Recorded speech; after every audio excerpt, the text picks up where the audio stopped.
Bonjour à tous et bienvenue dans cette nouvelle vidéo sur ma chaîne YouTube et on se retrouve aujourd'hui pour la critique de la deuxième partie de la saison 10 de The Walking Dead, la série qui a repris un petit peu de la forme ces derniers temps, même si on est très loin d'une excellente série. En tout cas personnellement je trouve que c'est une série plutôt moyenne, mais au moins elle est devenue regardable. Alors j'ai changé aussi de stratégie, vous le savez, puisque je ne regarde plus les épisodes de façon hebdomadaire, parce que je me les fais seulement quand tous les épisodes sont disponibles et comme ça je me les regarde d'un coup. C'est beaucoup plus digeste. Je pense d'ailleurs que mon avis est beaucoup plus positif que ce qu'il ne serait si je l'avais regardé semaine après semaine, parce qu'il y a toujours ces problèmes de rythme qui gangrènent la série. Alors, ceci étant dit, la série est quand même meilleure sur pas mal d'aspects. Alors, il y a des choses qui ont été une vraie réussite dans cette moitié de saison, d'autres moins. Il faut le savoir, donc d'habitude je fais mes critiques avec Ronan, mais la situation étant que donc je ne peux pas, on est tous coincés chez nous, donc on ne peut pas forcément faire des vidéos comme ça. Donc peut-être, en tout cas je l'espère, il pourra revenir pour l'épisode final, l'épisode 16, quand il sera diffusé dans une autre vie. Puisque il est très clair et honnête, si vous croyez une seule seconde que l'épisode n'est pas prêt, c'est que vraiment vous avalez des couleuvres, c'est quand même un truc de dingue. C'est tout simplement parce que si jamais ils osent sortir un épisode spin-off de la série Walking Dead sans faire une énorme locomotive du final de The Walking Dead, et personne ne va le regarder. Déjà que Fear the Walking Dead, c'est que personne ne le regarde, enfin moi en tout cas personnellement j'ai arrêté il y a longtemps, c'était affreux. Et bah je ne vois pas comment les gens pourraient se projeter sur une autre série s'il n'y a pas la locomotive Walking Dead, qui pourtant est une locomotive bien malade. Mais bon, c'est leur choix, donc venez pas me dire que c'est cette série là que vous pouvez pas, c'est surtout parce que les épisodes qui arrivent après, vous les avez pas finis, et que là, eux, ça poserait problème. Parce que cette série là, si elle s'arrête en plein milieu, forcément elle serait tuée dans l'œuf et elle marcherait jamais. Donc sachant que moi je la regarderai pas, ça ne m'intéresse absolument pas, je préfère prévenir. J'ai trop de séries, et puis il y a trop de séries en ce moment pour m'infliger des séries. Après, à part si jamais j'entends que c'est un chef-d'œuvre et que c'est la meilleure série ever de zombies, mais j'y crois même pas une seule seconde, puisque après l'affreux Fear the Walking Dead, je ne vois pas en quoi cet univers a encore des ressources pour faire des spin-offs. C'est mon avis et je n'en changerai pas. Ceci dit, y a quand même donc des très bonnes réussites dans cette saison, des choses qui sont ce qu'elles sont, voilà, on va pas se mentir. Je trouve que le début de cette moitié de saison était plutôt réussi, cette angoisse dans la mine, ce côté un peu angoissant, et puis le drame qui va se produire. J'aurais jamais pensé que Connie mourrait. En tout cas on n'a pas la confirmation qu'elle soit morte, donc je pense qu'elle n'est pas morte, mais en tout cas qu'on nous fasse comprendre qu'elle est peut-être morte, peut-être décédée avec la personne avec qui elle était en dessous, mais elle, j'y croyais pas trop parce que je trouvais qu'ils étaient en train de tisser quelque chose avec Daryl qui pour moi n'avait pas encore été exploité jusqu'au bout et qui donc méritait d'être exploité jusqu'au bout. C'était le moment ou jamais, quoi, parce que pour une fois qu'ils ont un personnage qui semble intéressant, qui a l'air de savoir, ou il a l'air d'avoir une construction narrative, ce qui manquait beaucoup à The Walking Dead avec des personnages qui agissaient comme très stupidement. Là il y avait des personnages qui avaient une alchimie assez naturelle et même à l'écran. Donc j'avais envie moi personnellement que cette relation, si on peut l'appeler comme ça, se développe et puis existe et puis il se passe des choses. Bon, on verra bien ce que ça va donner. Je suis pas du tout confiant personnellement sur le fait que est-ce que c'était une bonne idée de faire encore un pseudo mort. En plus moi j'ai toujours cette théorie que quand vous n'avez pas vu quelqu'un cané, c'est-à-dire au sol, mort, décédé, il est pas mort. Donc ça c'est la règle, c'est la règle. Si le mec il est pas en train de pisser le sang par terre, il est pas mort. C'est la règle. C'est la règle dans Prison Break, c'est la règle dans toutes les séries over. Voilà, si vous l'avez pas vu, si vous l'avez pas vu mourir, genre il est mort, décédé, ils vous prennent le pouls, il est mort. Si tant que vous l'avez pas vu, la personne, j'estime qu'elle peut revenir à n'importe quel moment, elle peut taper à la fenêtre, bonjour, qu'est-ce qui se passe? Ça c'est la vérité. Donc ça, j'ai été un peu déçu parce que c'était une relation que je trouvais bien. Par contre, le début, comme ça je vous l'ai dit, comme dans ce contexte-là, avec les zombies, la horde, tout ça, c'était vachement cool. Et aussi, je trouve personnellement, en plus que le passage là dans le tout petit tunnel, voilà, où vous avez risque de rester coincé, puis il y a des zombies qui arrivent, ils sont en train de manger la chaussure et tout, j'ai trouvé que c'était particulièrement angoissant, particulièrement bien, parce que là, en plus, c'était un personnage qui, je pense, était plus facilement sacrifiable, même si j'aurais pas aimé qu'il se sacrifiait, plus facilement sacrifiable, et donc j'y ai vraiment cru. Je me suis dit, mais est-ce qu'ils vont vraiment le faire, quoi? Donc c'était, ils ont bien joué le coup, je trouve, dans ce début de saison. Ensuite, il y a Negan. Negan qui a rejoint le rang des chuchoteurs. Bon, Negan, c'est la valeur sûre depuis longtemps. C'est ça, quand The Walking Dead était une série catastrophique, les épisodes d'Il y avait Negan étaient les seuls épisodes qui étaient regardables. Et ben là, il a été pour moi magistral en termes de jeu d'acteur. C'est vraiment génial à suivre. La relation avec Alpha est, je trouve, super. Je pensais pas que le personnage d'Alpha avait un potentiel pour bien matcher, on va dire, avec Negan par rapport à moi, ce que je connaissais des comics. Parce que je trouvais que c'était comme il nous l'avait montré, comment il nous avait raconté et comment était Negan dans la série, qui est quand même assez différent de celui du comics. J'étais pas sûr que ça matcherait, et au final ça matche super bien parce que Negan il a ce bagou, il a ce charisme, et puis bon, bah, Jeffrey Dean Morgan. Voilà. Tu dis juste ça, voilà, c'est un des meilleurs acteurs de la télévision américaine aujourd'hui. C'est un acteur incroyable et en plus on sent que lui il est motivé quoi. Il est motivé pour l'interprétation de Negan. Il y a des acteurs des fois tu te demandes s'ils sont là pour le chèque ou pour autre chose. Lui tu sens qu'il est motivé, il a envie de faire un Negan qui est cool, il y met l'intonation, il y met l'envie et voilà, c'est vraiment un personnage je trouve qui est très réussi le Negan de The Walking Dead et l'interprétation qu'il en fait est géniale. Ensuite donc on va avoir toute la préparation on va dire de l'attaque des zombies menée par les chuchoteurs par Alpha, mais en même temps donc on te parle aussi qu'il y aurait des missions secondaires, des choses à faire en plus. Donc en particulier la Marie qui les trahit on va dire plus ou moins. Donc elle envoie j'allais dire Opi pardon. C'est pas du tout ça. C'est Beta pardon. Hashtag Sons of Anarchy. Beta, notre ami Beta qui par exemple fait s'intègre dans la maison comme ça là. J'ai trouvé ça super. Un peu quand même étonnant. Hein, on va pas se mentir. Il rentre quand même assez facilement. On a l'impression qu'on rentre comme dans un moulin dans cette ville fortifié, ça sert bien à quelque chose de mettre des palissades si tu peux rentrer comme dans un moulin, mais bon, ça c'est un problème, c'était déjà un problème quand ils avaient fait la foire, mais je comprenais un peu mieux. Là c'est limite les portes ouvertes, quoi. C'est touriste à Miami. Ils arrivent. Et donc là, bah, il veut tuer Marie, il l'emmène et puis bah, elle arrive à le piéger. J'ai trouvé ça plutôt bien. Après, je suis pas fan du personnage de Beta, comment il est. Je sais pas. Je trouve que c'est un personnage qui est assez peu réussi. Alors, c'est vrai que c'est un personnage de l'ombre, c'est un personnage qui parle assez peu, c'est un personnage qui est très rustre, donc il est assez mono-expression, et même s'il a eu un petit développement quand même, parce qu'on a découvert que, voilà, il avait l'air d'avoir un passé un petit peu connu. Moi, personnellement, voilà, on n'a pas la référence, donc on peut pas vraiment comprendre, mais le personnage, on a l'air de nous dire qu'il le connaissait déjà avant, quand il enlève son masque. Question quand même qui se pose, ça veut dire que tous ces personnages-là n'ont jamais vu le personnage de Beta sans son masque, ce qui est une vraie question, c'est-à-dire qu'il l'enlève jamais. Contrairement à Alpha qui l'enlève toutes les 5 minutes, lui il l'enlève jamais. Ça veut dire quand même quelque chose aussi de son implication dans le mouvement, je trouve, dans le mouvement des chuchoteurs bien entendu. Donc c'est lui qui va prendre le commandement après un événement qui va se produire. Et je veux juste finir sur ce personnage parce que je garde vraiment le gros morceau pour la suite. C'est que c'est un personnage qui pour moi voilà est trop, même s'ils ont voilà le truc de la musique machin c'était sympathique, c'est un personnage qui est trop mono-expression, qui est trop il est pas assez attachant. Et là par exemple quand il mène voilà cette sorte d'invasion à la fin, et elle est tout à fait sympathique. Moi j'ai trouvé ça plutôt sympa et plutôt réussi. Je vais pas lui jeter la pierre, mais est-ce que c'est vraiment un personnage réussi? Je pose la question. C'est pas un échec.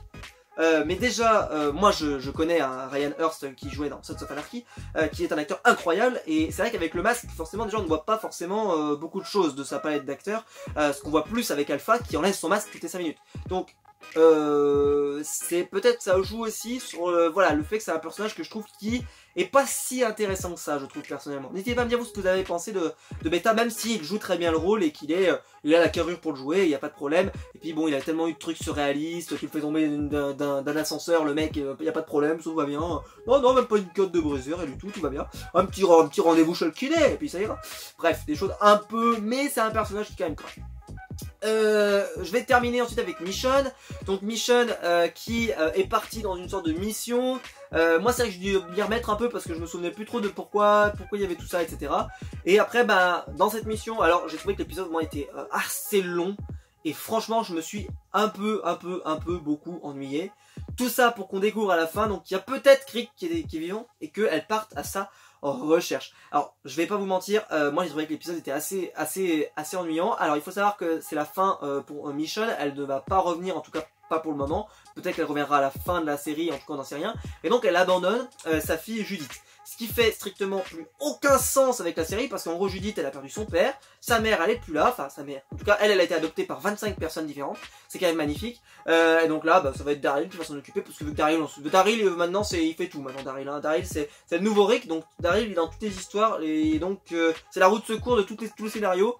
Dès qu'il y a un truc qui est abandonné parce qu'il y a un acteur qui se barre, hop on le fout sur Daryl, ça sera très bien. Ce qui fait que Daryl c'est devenu un personnage, il est dans toutes les histoires, il est dans tout le bordel, ça devient un peu il aurait pas pu le donner peut-être à, je sais pas moi par exemple, Aaron par exemple, qui a pas, je trouve, un scénario absolument génial et qui peut-être aurait mérité d'avoir peut-être un arc scénaristique avec Judith un peu plus intéressant, surtout qu'il y a la référence comics avec le bras en moins. Là, Daryl, il a déjà tout quoi, Daryl c'est le héros, il a déjà tout, est-ce que c'était vraiment pertinent qu'il soit toujours avec Judith? Limite, mettez-le avec Negan. Bon, c'est vrai que ça aurait fait un peu étrange, parce que Negan, voilà, ça aurait fait étrange. Mais bon, j'en sais rien. Mais en tout cas, j'ai trouvé que c'était un peu bizarre de mettre tout sur Daryl, parce que ça veut dire que si Daryl s'en va demain, à la Norman Reedus, et c'est terminé, la série elle plie quoi. Il y a plus personne, tu prends le rideau, tu fermes.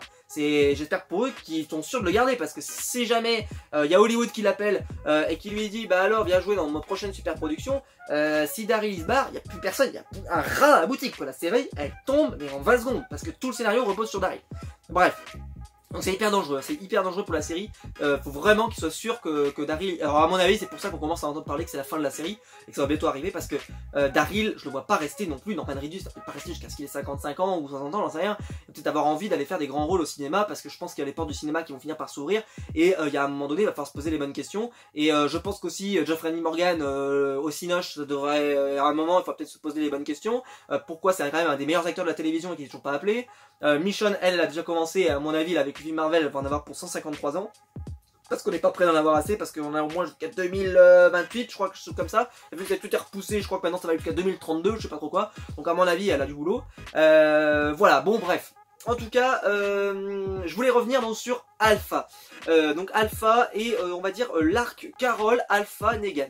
Parce que, je vais pas vous mentir, moi Carol j'ai jamais été fan. Renan est beaucoup plus fan, il l'aime beaucoup, moi personnellement j'aime pas du tout.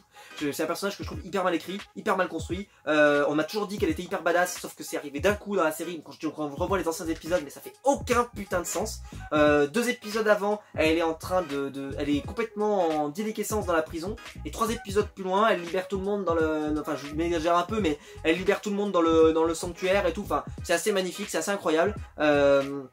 Je sais pas quoi vous dire, enfin Terminus pardon, c'était le Terminus pas le sanctuaire. Voilà, ils ont vraiment fait quelque chose avec ce personnage qui est assez, pour moi, pas très bien écrit, et qui cette saison est bah vous savez que moi j'aime pas trop ce personnage, et bah le duo avec Ezekiel ça donne pas grand chose malheureusement, ça ne marche pas. En tout cas je trouve que ça marche pas très bien. Le duo Carol Negan, alors j'ai trouvé ça plutôt cool, que cette révélation elle était plutôt bien amenée, je m'y attendais pas, parce qu'on n'aurait pas pu s'attendre avec Negan soit en mission secrète, effectivement c'est plutôt bien amené.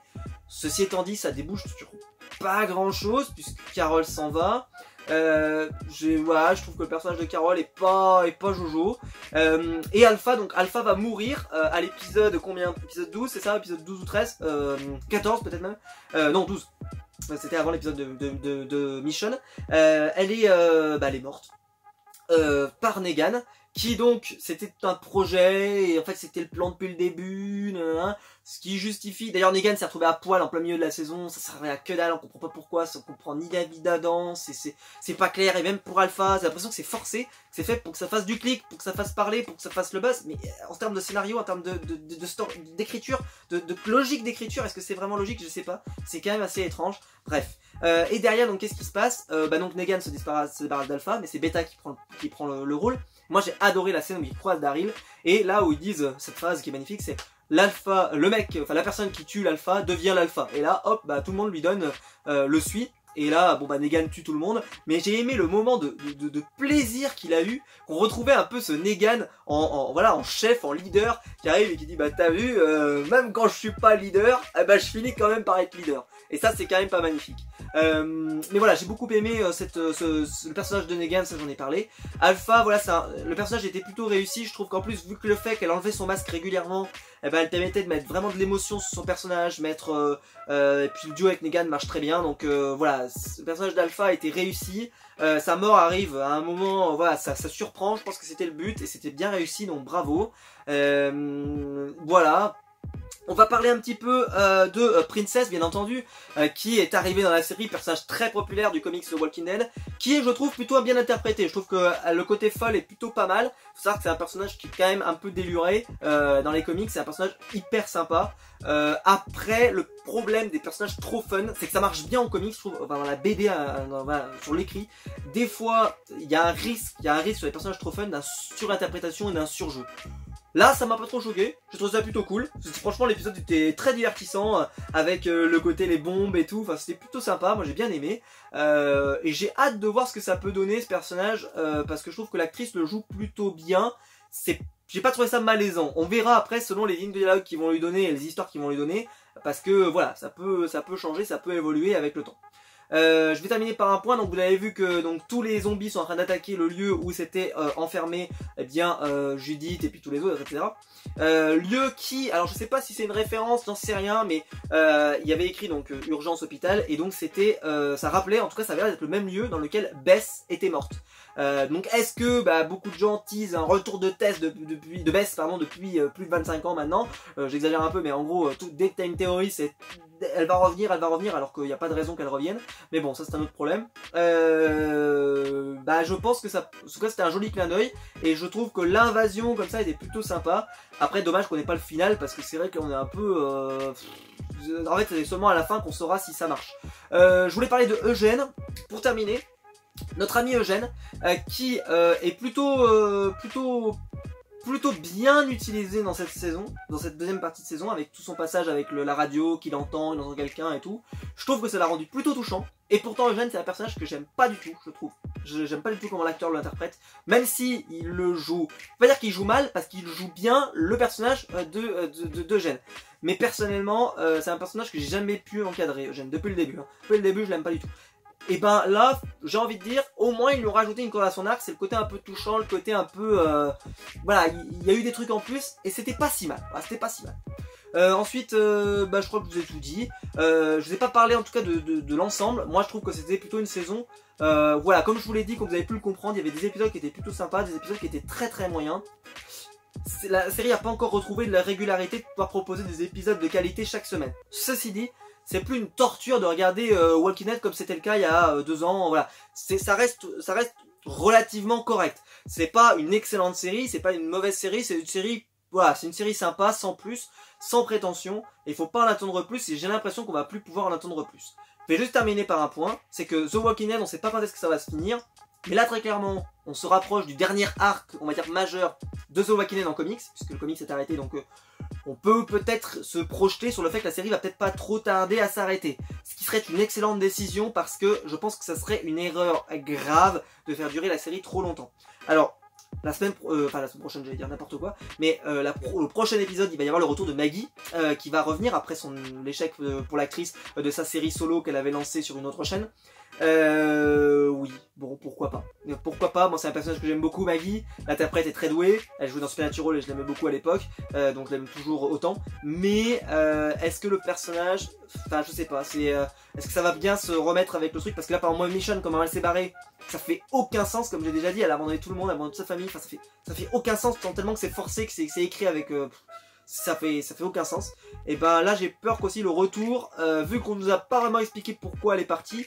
Alors, est-ce que c'est donc tout l'arc Eugène qui va déboucher sur l'arrivée de Maggie? On peut le penser. Ce qui serait fou, alors j'ai pas reconnu sa voix, mais ça serait quand même fou, hein, que Maggie soit derrière le... Mais bon, elle aurait reconnu Eugène, faut quand même pas déconner, il a une voix particulière. Mais en tout cas, qu'elle soit derrière ce truc-là, et voilà, ça, à voir. Voilà, je vous ai tout dit. Voilà, n'hésitez pas à liker la vidéo, à vous abonner, à la partager sur les réseaux sociaux. Le lien Utip est dans la description. Et quant à nous, on va se retrouver très vite pour une nouvelle critique sur ma chaîne YouTube et plein d'autres vidéos. Ciao!